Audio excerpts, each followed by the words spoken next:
Salut à tous et bienvenue dans cette vidéo qui va être très intéressante. Aujourd'hui, on va faire un zoom justement sur la manière dont ChatGPT répond aux questions et sur quoi il se base. Évidemment dans un objectif de SEO, LLM ou GEO comme on peut l'appeler, même si je trouve ça un petit peu moche. L'objectif, comprendre comment ça fonctionne pour manipuler ces algorithmes-là. Ce qu'on va faire, c'est que déjà, alors pour le contexte, je suis sur duck.ai. C'est une manière, en fait, vous savez, DuckDuckGo, c'est le navigateur un peu orienté vie privée, etc. C'est pas un placement de produit, hein. Juste, ils ont créé Duck.ai qui permet justement d'utiliser ChatGPT, Claude, enfin je crois qu'il y en a plusieurs.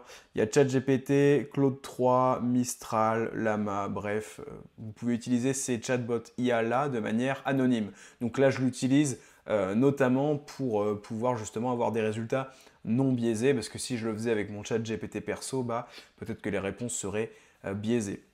Donc on va analyser tout ça. Donc là, on est bien sur ChatGPT, donc c'est 4O mini. Donc voilà, ça change rien de 4O mini à 4O, la manière dont il va répondre globalement, c'est les mêmes mécanismes. Et moi, ce que je voulais lui demander en premier, et c'est pour vous faire un petit peu un contexte, c'est comment, pour ceux qui voudraient ne pas se prendre la tête et faire tout leur SEO sur un seul et même outil, sachez que j'ai lancé ma formation à SEMrush, donc plusieurs heures de vidéos, super simple, super applicable, expliqué encore une fois simplement, avec j'explique le jargon, je détaille tout ça. Vous avez un lien qui se trouve dans la description. Honnêtement, je suis très content de la formation que j'ai sortie. Souvent, on utilise SEMrush, on se dit ouais ok c'est bon, je connais l'outil, etc. En réalité, on connaît deux, trois fonctionnalités grand max et on pourrait gagner du temps avec toutes les autres fonctionnalités qui existent sur SEMrush. C'est juste, voilà, on a eu la flemme de creuser, de faire des tests. Bah, justement, cette formation, elle répond typiquement à ça. Et si vous êtes 100% débutant sur SEMrush, bah, c'est pareil. C'est littéralement la meilleure formation que vous pouvez trouver sur le sujet, en tout cas à ma connaissance. Donc n'hésitez pas, vous avez un lien qui se trouve dans la description.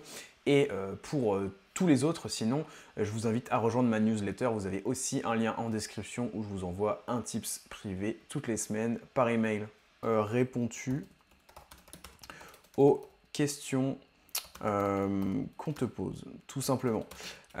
Normalement, il va nous faire un petit détail. Alors, qu'est-ce qu'il nous dit? Qui était formé, quantité textuelle, etc. Tu me poses une question, je traite les mots, ok. Ok, mais détail avec, en gros, parce qu'il fait des réponses locales, il fait des réponses un peu recherche rapide et recherche approfondie. En gros, c'est ces trois modes. C'est ces trois modes de réponse. En fait, il y a la réponse plutôt en mode local, c'est-à-dire qu'il a été entraîné sur des données, il sait déjà, il connaît déjà l'information et il recrache ça sans effectuer de recherche. Il y a aussi la recherche plutôt classique, la petite recherche, où là, il va consulter deux, trois sources pour trouver l'information. Souvent, ça va être lié à des recherches d'actualité, etc. Et il y a la recherche approfondie qui est globalement le même système, mais donc ça, c'est pour les abonnés payants. Il va vraiment consulter une trentaine de sources, etc. pour vous sortir réellement une réponse complexe et comme on pourrait dire en fait comme un peu une mini dissertation sur le sujet que vous avez choisi. Donc voilà. Et en gros, bah, ce qui va nous intéresser, nous, c'est dans la recherche rapide. Parce que la réponse locale, entre guillemets, la base de données locale qu'il a déjà, c'est comment dire, c'est fait, vous ne pouvez pas y figurer, vous ne pouvez pas changer ça. Par contre, les recherches, et souvent vous allez voir quand on demande quel est le meilleur produit, le meilleur service, il va toujours quasiment effectuer une recherche. Et donc là, c'est intéressant de voir comment il répond. Donc ce qu'on va faire, c'est qu'on va faire un test tout de suite. On va tester déjà une réponse où il va répondre normalement en mode local. Typiquement, quelle est la superficie de la France? Ça, normalement, c'est de la donnée qu'il a déjà. Donc, aux dernières nouvelles, il a été entraîné normalement sur sa dernière mise à jour de base de données. Quand je m'étais renseigné, c'était juin 2024. Donc voilà, ça c'est une info qu'il a, voilà, ça fait à peu près ça et tout. Donc ça c'est la réponse classique. Donc ça, vous ne pouvez pas faire grand-chose malheureusement pour ça. Par contre, si je lui demande quel est le meilleur freelance SEO, normalement, là, il devrait nous faire une petite recherche. Ok, donc là, il ne nous fait pas de recherche sur ce sujet-là. Il nous répond plutôt, voilà, un une réponse un peu banale. Alors ce qu'on va faire, c'est qu'on va faire une nouvelle conversation. On va dire liste-moi les meilleurs freelance SEO de France, par exemple. Là, normalement, il devrait faire une petite recherche. Voilà, recherche sur le web. Et donc là, ça va nous intéresser de décortiquer un petit peu comment il se débrouille. Ok, donc là, franchement, c'est incroyable parce que ça, je m'y attendais pas, honnêtement. Et en fait, là, je vois déjà, c'est mon classement qu'il a repris. Il a repris mon classement à moi. Donc là, on va aller dans ses sources. Voilà. Donc là, il a été dans mes sources. Comment trouver un bon freelance. Et c'est assez ouf. Et puis Maxime Carpentier aussi. C'est assez ouf parce que, en fait, ce qui se passe, c'est que cette page-là, vous voyez, c'est même pas une page que j'ai créée spécifique à ce sujet des meilleurs freelances SEO en France. Mais par contre, c'est une page que j'ai créée récemment et je sais qu'elle est très bien balisée en schema.org. Donc on va l'analyser ensemble. Franchement, c'était pas du tout. D'ailleurs, il y a une faute ici. Il va falloir que je modifie ça. C'était pas du tout prévu. Mais donc voilà, ici on a un top 5, vous voyez, des meilleurs freelances. Et globalement, je crois que ça va être... ouais, c'est ça, il a repris mon top 5 tel quel. Et voilà, et c'est super intéressant parce que vraiment, je ne m'attendais pas à ce que ce soit cette page-là. Déjà, je ne pensais pas que j'allais ranker là-dessus. Quand je l'avais fait, comme elle est récente, cette page-là, bah voilà. Et donc, si on peut regarder ensemble à quoi ça correspond, à quel balisage ça correspond. Je pense que on a peut-être... non, bah vous voyez même pas en fait. Hein. Il n'y a même pas de balisage vraiment dédié à ça, à ce classement-là. Donc c'est juste qu'il l'a bien lu, il a bien kiffé la page. Peut-être parce que c'est une page récente aussi, du coup il la prend en compte. Mais voilà, j'avais pas de données spécifiques liées au classement en tout cas. Donc super intéressant. Donc là, on voit déjà que voilà, il se base sur 2 sources. On va faire une autre recherche.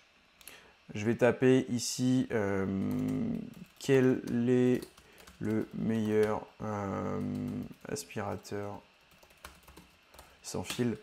On va voir ce qu'il va nous faire. Voilà, recherche sur le web. Donc ça, c'est parfait. Donc là, il nous fait un listing et pareil, il se base bien sur 2 résultats. Donc ce qu'on va faire, c'est qu'on va retourner sur celle-ci. Et là, on va le questionner sur ses sources. On va lui dire en gros, pourquoi as-tu pris ces sources? On va voir ce qu'il va nous dire. Je n'ai pas utilisé des sources spécifiques pour établir la liste. Les noms et les informations fournies sont basés sur la tendance générale et connaissances du marché. Ouais, non, mais là, il débloque un peu parce qu'il s'est clairement basé sur des sources. On va lui dire, tu t'es basé sur paulvengeon.fr, notamment. Pourquoi? On va dire comment as-tu effectué ta recherche? En fait, j'avais déjà creusé un petit peu ce sujet-là. Bon, en fait, là, je crois que c'est Catromini qui bug, qui fait des siennes. C'est possible qu'en fait, à chaque chat, ça réinitialise un peu le truc. Mais en gros, moi, j'en étais arrivé à la conclusion que il tape comme nous, en fait, dans les moteurs de recherche pour trouver ses sources. Et il m'avait donné en fait carrément un moment la recherche qu'il avait effectuée. Donc sinon on peut la simuler. Ce qu'on va faire, c'est que normalement il recherche principalement sur Bing. Donc là je lui avais dit voilà, liste-moi les meilleurs freelance SEO de France. Donc ce qu'on peut faire, c'est qu'on va aller ici sur Bing, hop, bing.com, tac, et on va taper justement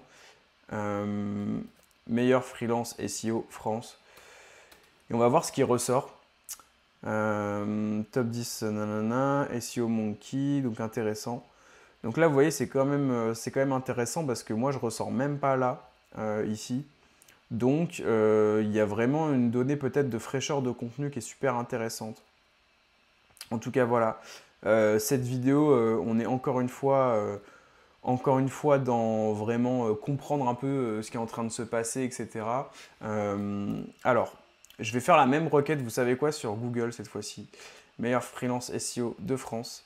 Ok. Et là, donc, je me positionne bien. C'est le même classement, sauf que c'est pas la page en question. C'est pas la page en question. Donc, je sais pas pourquoi il a pris... même, j'ai une autre page ici. Donc, je sais pas vraiment pourquoi il a pris celle-ci. C'est un petit peu un mystère là, je vous avoue.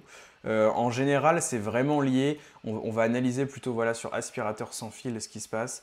Je vais lui dire comment as-tu effectué ta recherche web. On va voir s'il nous répond, mais peut-être qu'il va encore une fois un petit peu halluciner. Ok, tu as tapé quoi et où? On va voir ce qu'il nous dit. Ok, donc là il nous dit j'ai formulé une requête recherche en ligne en utilisant un outil intégré en demandant des informations sur les meilleurs aspirateurs sans fil 2025. Donc vous voyez souvent il prend en compte comme ça la récence, parce que je n'ai même pas demandé 2025, mais il me le sort quand même. Donc là pareil, on va retourner sur Bing, hop, et on va taper tout simplement ce qu'il nous a dit. Meilleurs aspirateurs sans fil 2025. Et donc on avait, tac, en source, on avait du coup Futura Science et l'Express.fr. Donc on va voir. Donc là déjà, on a déjà le résumé ici. Meilleur test, Maniac. Ok, ça n'a pas l'air non plus si corrélé que ça. Vous voyez au résultat vraiment Bing. On va regarder peut-être en page 2. Donc là, on a l'Express et Futura Science qui est ici. Et on voit d'ailleurs que Futura Science, il y a 3 jours. Et l'Express, non, c'est un peu plus long. Mais voilà, on voit que c'est quand même des pages qui globalement rankent, hein, même la mienne qui n'était pas hyper bien classée, elle rank globalement sur les moteurs de recherche, hein, que ce soit Google ou Bing.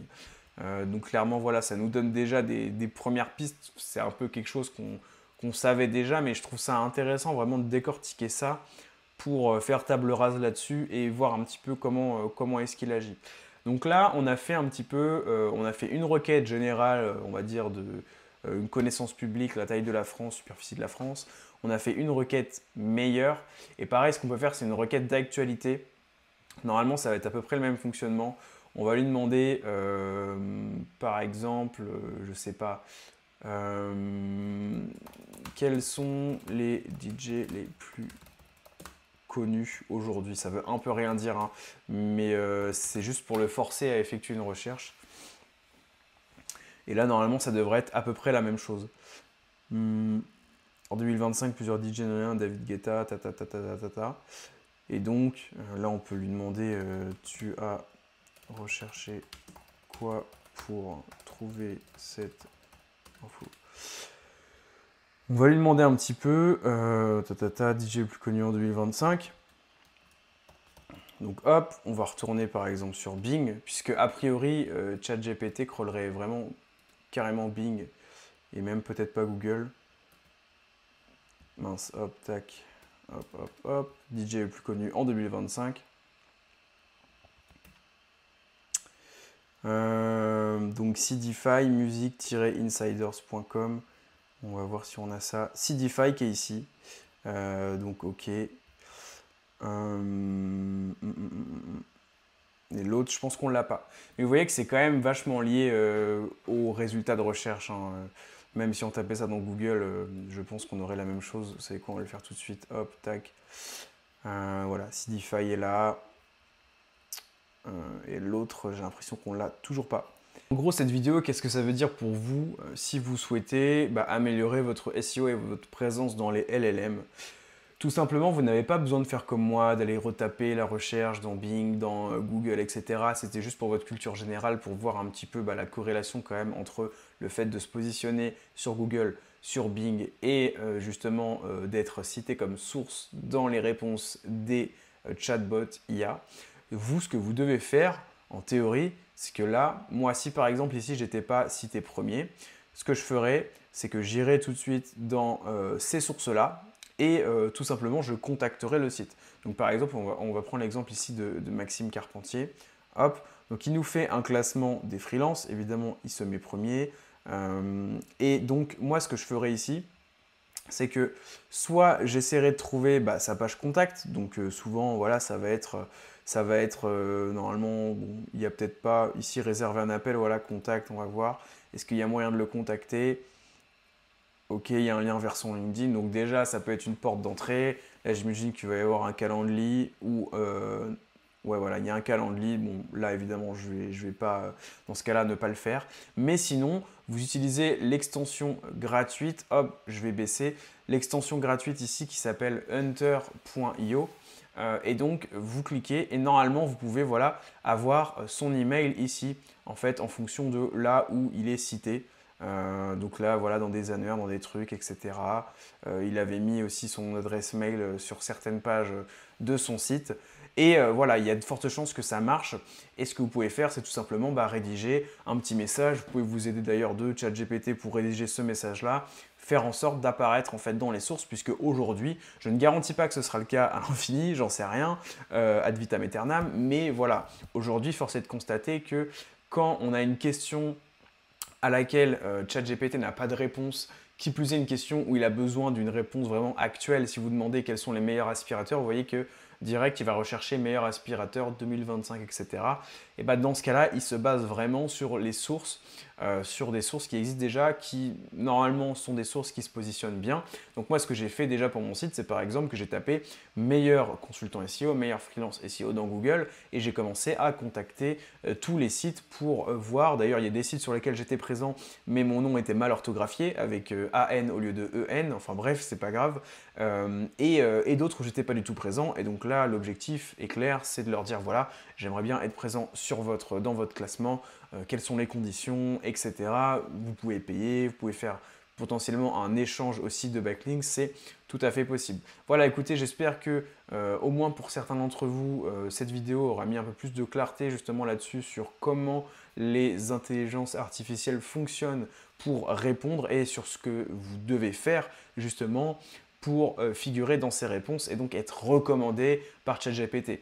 Parce qu'on sait, voilà, bon, là je parle de ChatGPT, c'est quand même le truc principal, mais les gens font de plus en plus de recherches là-dessus. Moi, le premier, alors je ne demande pas directement à ChatGPT de me donner les meilleurs produits, parce que je trouve que justement c'est un peu biaisé, et puis au final c'est basé sur des articles d'autorité qui rankent déjà dans Google, dans Bing, et donc des articles en général d'affiliation, et donc des articles biaisés. Donc ça ne m'intéresse pas trop. Moi, ce que je lui demande, c'est plutôt les critères de sélection de chaque produit. Qu'est-ce que, j'en sais rien, qu'est-ce qu'un comment je pourrais dire, une bonne crème solaire, quels critères, etc. Je lui envoie des fois la liste d'ingrédients des produits pour qu'il me donne son analyse. Mais voilà, je ne demande pas encore ça, mais directement les produits, je ne demande pas encore ça, mais les gens le font réellement et commencent à le faire. Aussi très intéressant, on a Jérôme Salomon qui travaille chez OnCrawl, donc c'est une grosse boîte de SEO, qui en fait a bien creusé ce sujet-là. Donc je vais vous résumer un petit peu son post.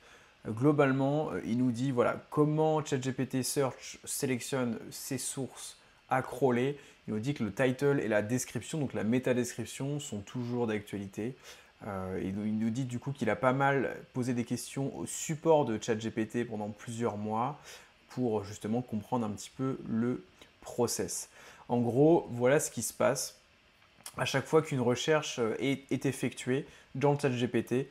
Il nous dit que du coup ChatGPT transforme le prompt en une ou plusieurs recherches dans Bing, donc c'est ce que je vous disais juste avant, que Bing envoie en fait une liste de résultats de recherche que ChatGPT va sélectionner justement, va crawler et sélectionner une liste de sources pertinentes et que ChatGPT va inclure en gros voilà, le contenu pertinent dans la réponse avec les citations.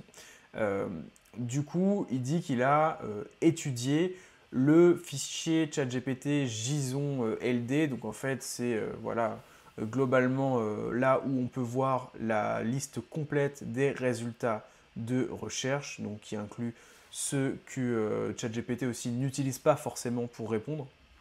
Et il dit que voilà, pour chaque résultat, il y a l'URL, le title, le snippet, donc souvent qui est du coup la méta-description, la position de ranking, donc j'imagine dans Bing, et les metadata, donc les données structurées comme par exemple la date de publication. Du coup, il dit ensuite qu'il a un peu creusé ça, qu'il a forcé avec le support ChatGPT et que la réponse c'était ça, c'est qu'en fait, la décision en gros de quelle page euh, vont être crawlées en fait, elle est basée sur la pertinence du titre, du contenu dans le snippet, donc en gros titre plus métadescription, de la fraîcheur de l'information, donc est-ce que justement le contenu est récent ou non, et de la crédibilité du domaine, donc là plutôt l'aspect vraiment autorité. Donc voilà, il nous dit title, méta description, c'est toujours important. Et du coup, il nous donne quelques tips pour le title et la méta description. Être descriptif, spécifique et précis. Utiliser des mots-clés qui reflètent clairement le contenu. Et prioriser plutôt la clarté plutôt que justement l'aspect plutôt clickbait, un peu putaclic comme on pourrait dire en français.